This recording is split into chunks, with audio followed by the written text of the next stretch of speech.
In this video, we're just going to walk you through the steps of going from cover stitch back to a 4-thread overlock. And what are the few steps that you did to turn it into a cover stitch machine, and really you're going backwards and doing the opposite. Now, if you want to, the easiest way is actually to make sure that not miss anything is go ahead and select stitch number 3, 4-thread overlock. Next, touch page 1, and this will walk you through each of the items that you need to flip back to their original serger or overlock position. So let's just go ahead and walk through those. The first one is the piece that actually turned this into a flat surface. So this is the smaller one. This is the one you use when you are serging. So let's go ahead and take that off first. Remember, you come down here and just slide this out of position, and you'll notice that it is noted as piece A on screen, and this is labeled piece A right here. So just line that back up and insert it in place.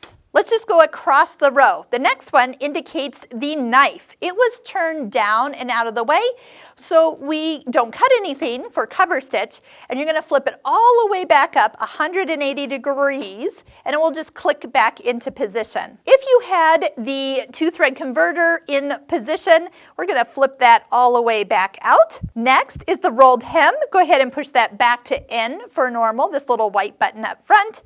If you adjusted the pressure, return it back to normal. That's here on the side.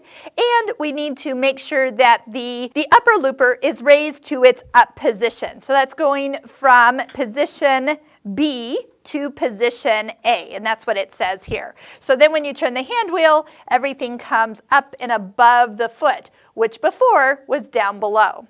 Next, you will want to identify that you need to move your needles from the cover stitch position back into the overlock position, positions A and B. And then go ahead and thread your machine and test that you are back to the stitch you want to be on, or for this example, our 4-thread overlock stitch.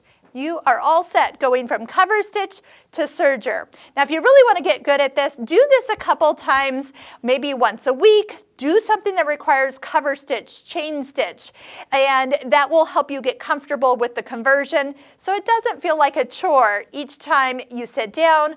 Or if you're scared of this machine, this will simplify everything as you get more familiar with the screen and the simple steps that take you from serging to cover stitch and back. I hope you'll check out all of our free video tutorials on this fabulous Husqvarna Viking Embroidery 600.